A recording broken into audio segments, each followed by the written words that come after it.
Bonjour à tous. Tout d'abord, je voudrais m'excuser de mon absence, vous l'avez remarqué, pour des raisons personnelles. Donc je m'en excuse auprès de vous et des organisateurs. Alors je voudrais essayer aujourd'hui de reprendre cette question de la judiciarisation telle que Foucault l'a évoquée. Et je voudrais commencer par rappeler peut-être deux, trois petites choses concernant la manière dont Foucault théorise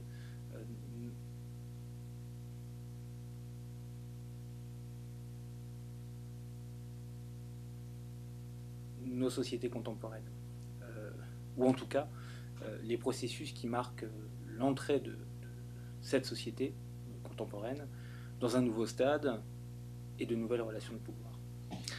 L'un des traits caractéristiques de notre modernité pour Foucault serait par exemple l'aveu, en mettant l'accent sur le dévoilement et la verbalisation toujours plus importante des individus à propos de leur sexualité dans La volonté de savoir, en 1976, Foucault souligne la participation active des individus à leur propre disciplinarisation. La difficile leçon de ce texte est de nous montrer comment, plus nous exprimons notre personnalité, révélons nos émotions et confessons notre véritable nature, plus finalement nous sommes facilement contrôlés et normalisés par les différents pouvoirs. Un deuxième processus que Foucault met en avant concerne l'identification, ou plutôt ce qu'il appelle l'épinglage de chacun à sa propre singularité, et je vous renvoie à ce qu'il en dit dans Surveiller et punir. Enfin, et c'est l'occasion de cette rencontre, je crois, il existe pour Foucault un troisième processus à l'œuvre dans notre modernité, en tout cas qui signe le néolibéralisme, a pour corollaire, nous dit Foucault, une contractualisation de la vie commune et de toutes les interactions sociales, du mariage à l'éducation, de la sexualité au travail, de la médecine aux relations de production. Pour Foucault, ce processus est double. À la fois, il s'agit d'une judiciarisation, mais aussi d'une juridicisation. Ils sont tous les deux l'endroit et l'envers d'une seule et même chose. La judiciarisation, je le rappelle, dérivée du mot judiciaire, est le prolongement du bras de justice, la multiplication des mécanismes judiciaires, l'intervention accrue des tribunaux dans les différends qu'occasionne la vie collective. La judiciarisation est aussi la tendance des justiciables à confier au système judiciaire la gestion de tous leurs différends et le règlement de tous les problèmes sociaux. Elle se définit encore comme le processus au cours duquel un traitement juridique et judiciaire se substitue à un autre mode de régulation sociale. La juridicisation est, elle, dérivée du mot juridique et désigne le phénomène alarmant aujourd'hui de la propagation du droit et des solutions juridiques à un nombre toujours plus grand de domaines de la vie sociale. À la différence des études, en particulier sociologiques, qui traitent de cette question de la judiciarisation, Foucault va fonder son propos à partir de trois réflexions qui s'enchâssent les unes dans les autres, comme des poupées russes, réflexions qu'il va engager durant la première moitié des années 70. Trois réflexions que l'on a souvent divisées pour plus de facilité interprétative, mais qui sont en réalité liées entre elles, mais aussi liées à la propre actualité de Foucault. La biopolitique, sa réflexion sur la biopolitique, celle sur la notion de dangerosité, et à partir de 1978, celle concernant les mécanismes de sécurité, forment la base de sa réflexion sur le processus de judiciarisation des sociétés contemporaines. Surtout que ces trois notions, donc biopolitique, dangerosité et sécurité, ont toutes trois à voir avec de nombreux débats qui, durant les années 70, ont émaillé la vie politique et sociale française, qu'il s'agisse de l'euthanasie, de la libération de l'avortement ou bien entendu de l'abolition de la peine de mort. Tous ces débats, en fait, pour Foucault, ont construit le rapport moderne que les individus, pour leur corps, veulent entretenir avec le droit. Les réflexions de Foucault concernant la dangerosité, la sécurité et la biopolitique dessinent finalement la généalogie du flottement qui existe depuis le XIXe siècle entre le droit et la doctrine juridique dans son ensemble et le corps vivant des individus. Flottant et fragile, ce rapport entre le juridique et les individus est pour Foucault l'endroit précis où l'on peut apercevoir et dépister l'entreprise de normalisation moderne, qui prend la forme d'un contrôle des mœurs et des esprits, mais aussi et surtout, et même d'abord, des tribunes. Alors, c'est en 1974, lors de 3 conférences qu'il donne au Brésil, et respectivement intitulées « Crise de la médecine » ou « Crise de l'antimédecine, histoire de la médicalisation et l'incorporation de l'hôpital dans la technologie moderne », que Foucault montre la nouvelle corrélation qui existe entre le développement du capitalisme et l'introduction du biologique dans les stratégies politiques. L'ensemble formé par les notions de biohistoire, de somatocratie et de biopolitique, qu'il utilise pour la première fois, va lui permettre d'insister sur le rôle joué par la médecine et plus particulièrement par la psychiatrie dans la normalisation des sociétés contemporaines. Celle-ci produit en effet des figures toujours plus médicalisables ou psychiatrisables, comme la normale, le délinquant, des figures qui n'existaient pas auparavant et qui finissent par constituer un champ spécifique de compétences. En traitant de la normalité, la psychiatrie répond à une fonction prescriptive d'identification de la nature de l'individu dangereux, de sorte que son véritable pouvoir consiste à déterminer quels sont les individus dangereux pour la société. Dans son intervention « Crise de la médecine, crise de l'antimédecine », Foucault engage une discussion des conclusions du livre d'Ivan Illich, Némésis médicale, livre qui accuse fermement la contradiction des systèmes de soins modernes, mais surtout, à mon sens, Foucault tente une première analyse des systèmes de santé contemporains, postérieurs au plan Beveridge, qui date de 1942, et qui ont pour objet de proposer une réorganisation globale du système sanitaire en fonction d'un droit plus important à la vie. Cette nouvelle prise en compte de la vie par le droit, ou plutôt du déplacement de la dimension du droit vers celle de la vie, s'est effectuée par la reconnaissance de la valeur humaine sous forme, nous dit Foucault, de la dignité. Le plan Beveridge a en effet pour particularité de garantir la vie et la santé des populations, justement à un moment où la Seconde Guerre mondiale cause de grandes destructions et des milliers de morts. Mais surtout, un tel projet politique tire sa spécificité du fait qu'il inverse pour la première fois le rapport que l'État entretient jusque-là avec ses sujets. Ce renversement pour Foucault est double dans ses enjeux. D'une part, le plan Beveridge substitue au concept de l'individu en bonne santé au service de l'État, celui de l'État au service de l'individu en bonne santé. De l'autre, et par rapport à cette question du corps, le plan insiste sur le nouveau droit de l'individu à être malade quand il veut et quand il le faut. Nouveauté, évidemment, des sociétés contemporaines. Dans une autre de ces 3 conférences, Foucault ajoute à ce premier renversement important celui amené par la prison, l'invention de la prison, qui est devenue, note Foucault, à partir du XIXe siècle, un outil pour transformer les corps en force de travail. C'est là qu'il utilise le terme de biopolitique pour souligner le caractère inséparable du biologique et du politico-économique. Plus encore, quand il utilise ce terme de biopolitique à ce moment-là, il essaie de montrer comment, dans les formes de gouvernementalité les plus contemporaines, les questions concernant la vie et le droit sont plus intriquées que jamais. On ne gouverne plus au droit, soit à la gestion ou à la conduite du vivant, mais dorénavant selon des paradigmes qui supposent une intégration mutuelle et des interactions toujours plus denses entre l'un et l'autre, entre l'une et l'autre de ces 2 sphères, le droit et la conduite du vivant. Pour Foucault, c'est le lien moderne entre le droit à la vie et la biopolitique qui implique la formation d'un nouveau paradigme de pouvoir, immunitaire et sécuritaire, qui prend la place de l'ancienne conception aristotélicienne ou machiavélienne du pouvoir. On sait que c'est à la fin de la volonté de savoir que Foucault développe cette fulgurance qui l'amène, dans un livre où il est question de l'histoire de la sexualité, à théoriser le basculement majeur du pouvoir souverain en tant que droit de faire mourir ou de laisser vivre, au biopouvoir, qui est, je le rappelle, le pouvoir de faire vivre ou de rejeter dans la mort. Mais ce que nous dit Foucault en 1976, surtout, c'est que le biopouvoir n'est pas de nature juridique, il n'est pas dans son cœur l'instance de la loi, mais celle de la norme. Pour autant, et si on relit précisément le texte de Foucault, cela ne signifie pas que la loi s'efface ou que la justice tend à disparaître, mais au contraire que la loi fonctionne toujours davantage comme une norme et que l'institution judiciaire s'intègre de plus en plus à un continuum d'appareils médicaux, administratifs, dont les fonctions sont d'abord et surtout régulatrices. Et effectivement, depuis les années 80, nous assistons à l'illustration de ce constat dressé par Foucault, et à une intensification sans précédent de l'activité juridique qui prend moins la forme de la législation que celle de directives, de règlements, de décisions de justice qui font jurisprudence ou encore d'avis. L'apparition et la multiplication des comités d'éthique en est sans doute la meilleure illustration de ce nouveau fonctionnement de la justice et du droit au profit de la norme.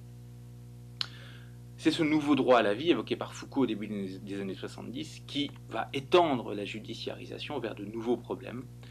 Ce droit à la vie ne peut en effet être porté qu'à la condition d'être soutenu par une multitude de dispositifs de promotion, d'encadrement, de régulation, de contrôle du vivant, de sorte que nous sommes incités à longueur de journée à effectuer des tests contre le sida, à montrer nos seins contre le cancer, à porter un masque quand nous sommes enrhumés, à ne pas boire d'alcool durant la grossesse.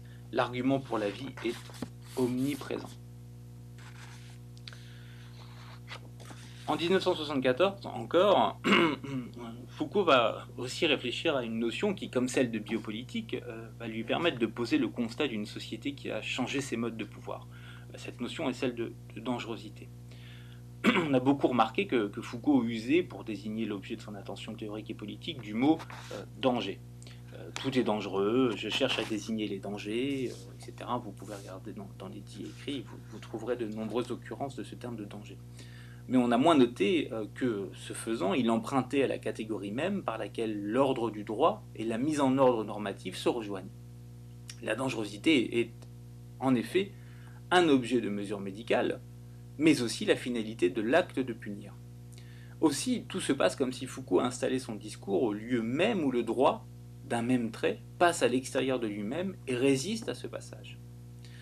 S'il s'intéresse à cette notion de dangerosité, c'est aussi parce qu'elle entérine un passage important entre une justice et une justice de la sécurité ou de la protection qui n'a plus que pour seule et unique fonction la défense de la société contre ses dangers les plus quotidiens. Derrière des critiques souvent faciles et idéologiques de la dangerosité, Foucault va essayer de décentrer ce thème, omniprésent dans le discours médiatique et politique des années 70, en cherchant à voir à l'œuvre d'autres logiques qui expliquent cette diffusion forte dans l'espace public. L'introduction de la notion de dangerosité a pour première conséquence de déplacer le statut tant juridique qu'anthropologique de la folie, comme celui de la délinquance ou de la maladie. Le recours au danger permet de classer, répartir, trier, identifier et au final neutraliser un individu ou un groupe d'individus. La notion permet aussi d'alimenter tout un système qui fonctionne en vase clos. La dangerosité renforce le sentiment d'insécurité qui à son tour renforce l'idéologie sécuritaire ou un désir de plus en plus fort de sécurisation qui à son tour exacerbe la perception du danger.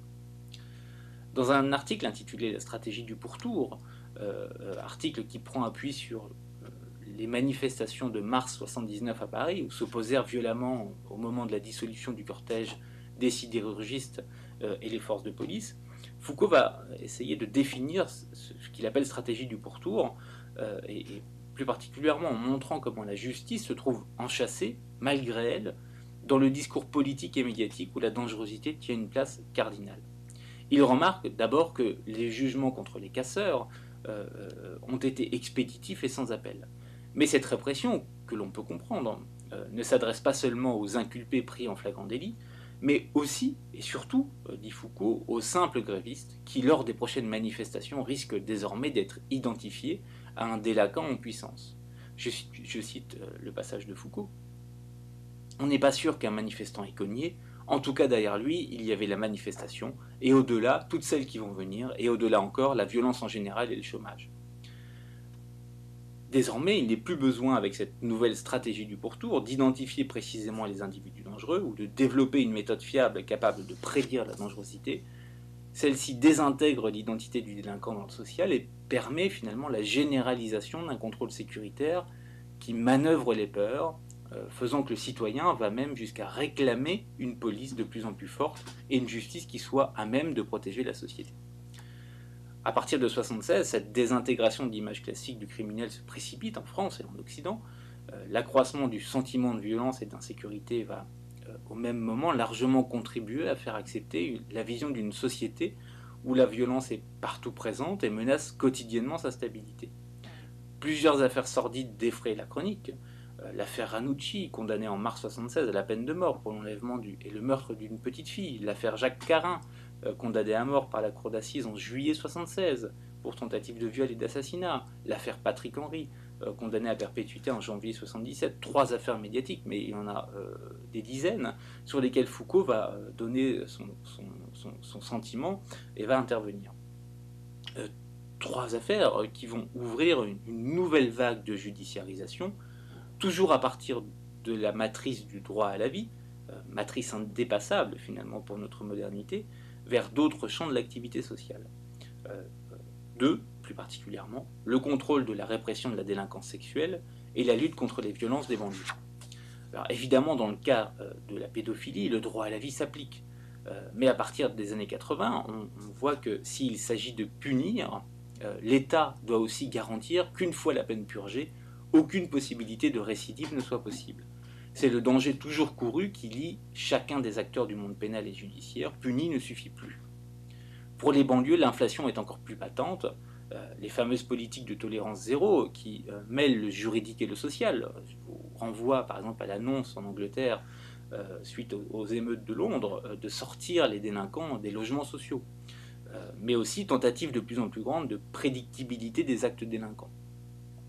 Et là, il y a plusieurs exemples, plusieurs rapports en France commandés par le ministère qui concernent les troubles de conduite chez les enfants et les adolescents qui ont été demandés donc par l'État et qui considèrent en fait que le trouble de conduite est un facteur aggravant de délinquance. Il s'agit donc d'essayer de qualifier des comportements d'enfants, parfois de 3 ou de 4 ans, et d'anticiper sur leur devenir. On assiste là à une nouvelle manière de catégoriser les individus et au remplacement d'une description morale ou clinique, qui était le langage descriptif du 19e et du début du 20e siècle, par cette fois-ci un langage probabiliste et donc bien sûr à la qualification juridique de nouvelles anormalités qui devront être prises en compte par la justice. Enfin, troisième temps de cette réflexion de Foucault, dans son cours de 78, Naissance de la biopolitique, Foucault aborde la notion de dispositif de sécurité qui forme avec les deux premières, biopolitique et dangerosité, la base de son constat d'une judiciarisation sans précédent des sociétés occidentales. Insaisissable, la sécurité a rapport à l'espace, au territoire, et ça depuis le XVIIIe siècle, il nous le dit depuis dans Surveiller et punir. Cependant, note-t-il, le libéralisme s'émancipe des contrôles par le territoire, et il joue sur le contrôle des populations en articulant deux choses incompatibles, sécurité et liberté. En effet, la sécurité, nous dit Foucault, a rapport à la temporalité, à la prévention, au futur, aux limites et à l'écart-type, aux moyennes. Elle est de l'ordre du calcul de probabilité, de la régularité statistique. Elle est encore de l'ordre de la liberté de circulation. Il ne sert donc plus à rien de fixer des frontières, d'isoler un espace, de marquer les extrémités et d'enfermer. Mais désormais, il s'agit de constituer ce que Foucault appelle un milieu de vie pour les populations, en ouvrant, en intégrant, en élargissant. Cela suppose en amont un principe de liberté qui va se brancher sur le calcul probabiliste afin que le gouvernement puisse gérer l'événement pour faire exister le milieu de manière dynamique et non clos. Cette sécurité néolibérale laisse faire, elle n'interdit pas. On pourrait dire que la loi interdit, que la discipline prescrit, mais la sécurité, elle, régule. Elle suppose que l'on analyse des mobilités, les bords, les marges, et non pas la frontière qu'elle produit. En agissant ainsi, Foucault refuse d'associer la sécurité à l'exceptionnel, à la survie, à l'horizon de la guerre, et évite aussi d'associer la sécurité individuelle et sécurité de l'État contre une agression étrangère. Surtout, et c'est ce qui est intéressant ici, la sécurité produit de l'insécurité et de l'exclusion à l'intérieur même de la société. Elle anormalise les marges et crée des frontières au sein de l'espace social. Pour Foucault, sécurité et insécurité ne sont qu'un seul et même processus qui prend appui sur un phénomène qu'il s'agit de définir. La sécurité n'essaie pas de l'empêcher, de l'arrêter, mais au contraire de faire jouer par rapport à lui, je cite Foucault, d'autres éléments du réel, de manière que le phénomène en quelque sorte s'annule lui-même. Pour Foucault, au final, la sécurité n'isolerait pas, n'enfermerait pas, mais tisserait réellement du social. Associer la dangerosité à la biopolitique, la notion de sécurité fait elle aussi entrer de nouveaux problèmes sous le coup de la judiciarisation. Un de ces problèmes principaux aujourd'hui concerne la question des victimes. En effet, c'est l'expérience de la victimisation, mais aussi dans la possibilité toujours possible de devenir une victime, que le consensus nécessaire à la production des lois a été redéfini dans l'ensemble des pays européens depuis une dizaine d'années. L'apaisement de la victime devient l'une des conditions essentielles de la reconnaissance du droit à la vie, on y revient. La victime apaisée est celle qui peut faire son deuil de la souffrance qu'elle a subie, celle qui est estimée avoir procédé à une reconstruction psychologique viable permettant une nouvelle inscription dans la communauté sociale. Le droit à la vie acquiert ainsi une signification nouvelle, psychologique, sans précédent. Face à la possibilité de la mort ou du traumatisme, valoriser la vie présuppose de valoriser la vie mentale des vivants humains. Le travail intellectuel de Foucault, et je m'arrêterai là, consiste à montrer à propos de toutes les grandes questions qu'il a abordées que ce n'était pas si évident que ça, comme il le dit lui-même. Formulation presque banale pour décrire une forme de mise en question radicale de ce qu'on tient pour acquis, de ce qu'on croit naturel, de ce qu'on n'interroge plus à force d'en être pénétré. Rupture d'évidence, donc, comme il le rappelle encore, qui est au fond une transformation du regard. Aussi, contre celles et ceux qui ont opposé que son travail philosophique débouchait sur la passivité et décourageait l'action, il répond au contraire en dévoilant la contingence du présent, il révèle des potentialités dans le futur. À condition cependant de comprendre que l'action ne découle pas de l'application de recettes, dicter ce qu'il faut faire pour que cela change, mais de la transformation des sujets, déplacer le regard pour ouvrir d'autres possibles.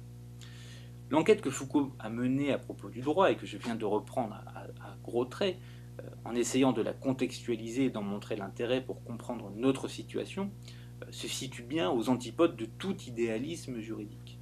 Il s'agit de déceler derrière les catégories juridiques des dispositifs concrets et de rapporter l'universalité apparente du droit à une série de contingences historiques.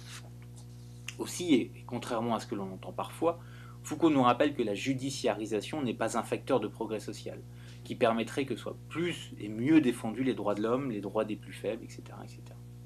Le pouvoir judiciaire s'est en fait saisi de ce mouvement pour accroître son propre pouvoir en dehors de tout contrôle et a, de ce fait, affaibli le processus démocratique fondé sur les principes électifs et majoritaires.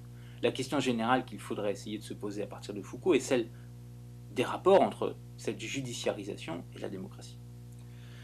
En essayant de comprendre le droit à partir des mécanismes qui lui assurent une prise effective sur le corps social, Foucault nous permet de faire un constat plus alarmant encore. En effet, d'un côté, il nous dit que l'on assiste à une subordination explicitement revendiquée du moment du droit à des finalités extérieures, comme la refonte des catégories pénales à partir de l'horizon de la sécurité. Mais simultanément, il nous dit aussi que l'on assiste à l'extension et à la dissémination d'une régulation de type juridique. Multiplication des foyers depuis lesquels les normes se trouvent émises, transfert de compétences du couple législatif-exécutif vers le judiciaire, création d'autorités administratives indépendantes, faisant jouer des procédures contradictoires, etc. etc., etc. D'un même trait, donc, nous serions les témoins d'une restriction du droit, restriction théorique et pratique, et d'une multiplication des juges et des objets possibles qui entrent dans le champ du juridique judiciaire. Les juges qui sont davantage associés par exemple à la vie politique et à l'action publique, en imposant par exemple des limites substantielles au pouvoir des institutions législatives, en définissant le contenu même des politiques publiques et leur mise en œuvre concrète, ou encore en arbitrant l'activité politique via la régulation de la compétition politique, à travers par exemple le financement des partis ou encore le traitement de contentieux électoral. Que dire de ce constat dans un contexte sécuritaire contemporain? Un dispositif sécuritaire où chaque intervention crée des effets perturbateurs qu'il s'agit aussi de sécuriser. Dans cette optique, le droit est une sorte de pharmacone, à la fois mal et remède, qui permet évidemment un certain nombre de choses, mais aussi qui oblige les individus à un certain nombre d'autres choses. Aussi, même s'il est un peu hasardeux de les rassembler ainsi en vrac, et pour finir, il existe, si l'on suit Foucault, à n'en pas douter, une analogie entre les mesures législatives qui imposent au logiciel informatique de bloquer les capacités d'un ordinateur à accomplir telle ou telle tâche, ou de se connecter à tel ou tel réseau, les mesures plus ou moins contraignantes de castration chimique destinées à empêcher toute infraction de type sexuel, les bracelets de surveillance électronique qui sont sortis du champ de l'application des peines pour devenir des outils de contrôle des moindres aspects de la vie privée, ou encore, de manière plus générale, les diverses techniques de biométrie, Reste encore à savoir quelle est cette logique qui permet d'associer ces dispositifs sécuritaires contemporains. Voilà, je vous remercie et je tiens encore à m'excuser devant ma défection devant vous, en espérant pouvoir venir au Brésil prochainement vous dire ça de vive voix. À très bientôt.